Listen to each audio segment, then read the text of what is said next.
মাছ তেল ঝাল করব, তার জন্য এখানে ইলিশ মাছ নিয়েছি। তো আমি এখন এই বাটিটার মধ্যে একটুখানি হলুদ গুঁড়ো দেব। এই হলুদ গুঁড়ো দিলাম 1 চামচ, আর দিলাম 1 চামচ কাঁচা লঙ্কা পেস্ট। এখানে দিচ্ছি আমি মাস্টার্ড অয়েল মানে সর্ষের তেল, এই 2 চামচ মতন দিলাম। ভালো করে আমি এটা এরকম করে মিক্সড করে নেব। ভালো করে মিক্সড করে নিচ্ছি।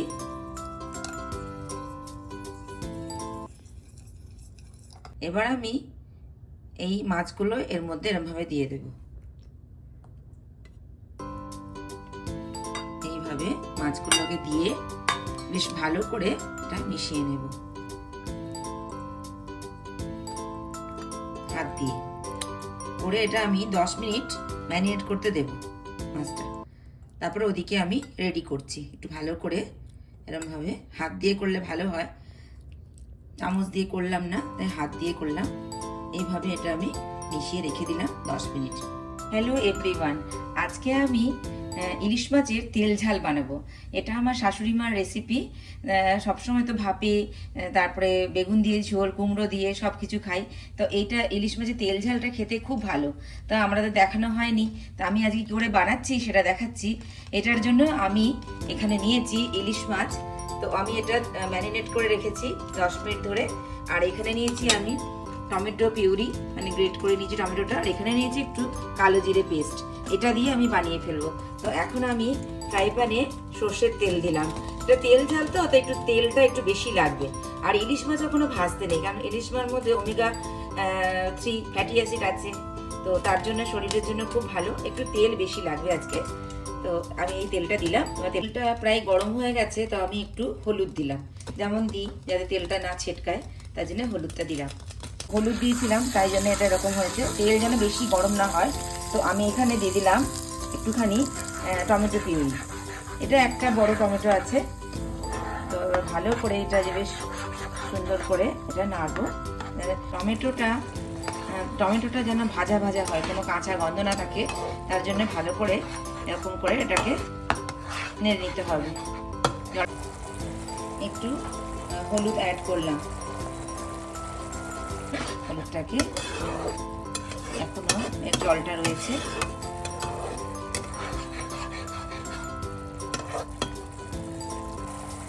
নুন দিলাম। নুনটা হচ্ছে যার যা স্বাদ অনুযায়ী। তো আমি অনেকদিন ধরে রান্না করছি না, তো মাসি আমার বললো যে একটা কিছু ইলিশ মাছের প্রিপারেশন বলতো।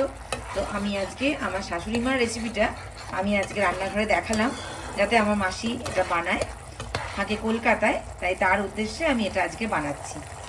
আমি এবার যে এই টমেটোটা ঠিক একটু ভাজা ভাজা হয়েছে, আমি মাছগুলো সাজিয়ে দিচ্ছি, কাঁচা মাছই সাজিয়ে দিচ্ছি। এভাবে একে একে মাছগুলো আমি সাজিয়ে দিলাম। এটা খেতে খুব ভালো হয়, গরম ভাত দিয়ে খেতে খুব ভালো লাগে। তো এখন তো ইলিশের সিজন, খুব ভালো ভালো ইলিশ পাওয়া যাচ্ছে। তো আমি এখানে বাঙালি পাড়া থেকে গিয়ে, বাংলাদেশি পাড়া থেকে গিয়ে ইলিশ মাছ নিয়ে এসেছি। মাছটা খুব ভালো। একদিন করেছিলাম সর্ষে মাছ বাটা দিয়ে ভাপা, আর আজকে করলাম তেল ঝাল।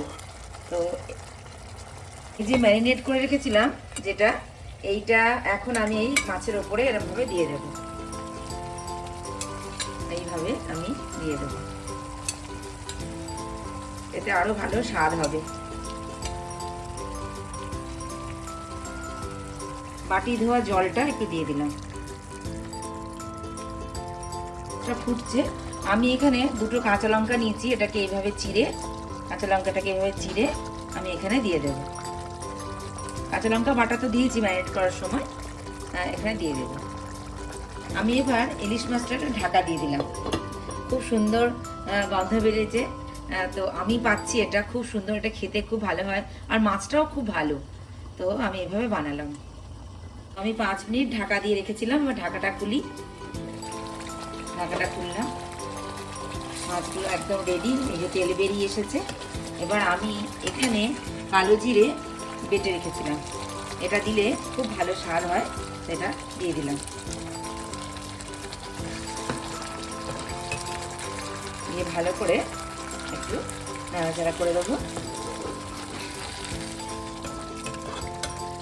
এটাই হচ্ছে এটা মানে তেল ঝালের নিয়ম, মানে বেশ ভালো লাগে খেতে এটা।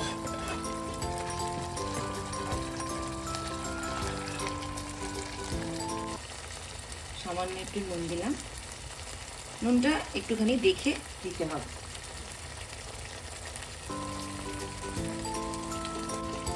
আমি আবার ঢাকা দিয়ে দিলাম একটু 2-3 মিনিট। তেল ঝাল হয়ে গেছে, তো আমি গ্যাসটা বন্ধ করে দিলাম। এবার আমি এটা 5 মিনিট স্ট্যান্ডিং টাইমে রেখে দিলাম। ঢাকাটা খুলে দেখি, ঢাকাটা খুলে দেখি, হ্যাঁ এটা স্ট্যান্ডিং টাইম দিয়েছিলাম, হয়ে গেছে। এবার আমি এটাকে সার্ভ করব। তেল ঝালটা, ইলিশ মাছের তেল ঝাল রেডি। তা আমি এরকমভাবে বানালাম। যদি রেসিপিটা ভালো লাগে তাহলে লাইক করবেন, কমেন্ট করবেন, সাবস্ক্রাইব করবেন। আমার মনে একটাই দুঃখ যে আমি এত রান্না করি কিন্তু আমার কেউ কোনো কমেন্ট করে না, কিছু করে না। হ্যাঁ, আর সবাই দেখে কিন্তু কমেন্ট করে না, বানায় কিন্তু। সেটার জন্য আমি খুব আশা করে থাকি যদি সবাই আমাকে কমেন্ট করে আর লাইক করে, সাবস্ক্রাইব করে, তাহলে খুব খুশি হবে। আমি আরও ভালো ভালো রান্না দেবো। আর এইভাবে বানালাম। তো আজকে বানিয়ে ফেলো তোমরা এই রেসিপিটা। কেমন হলো না হলো আমাকে জানাও। ভালো থেকো, সুস্থ থেকো, টাটা।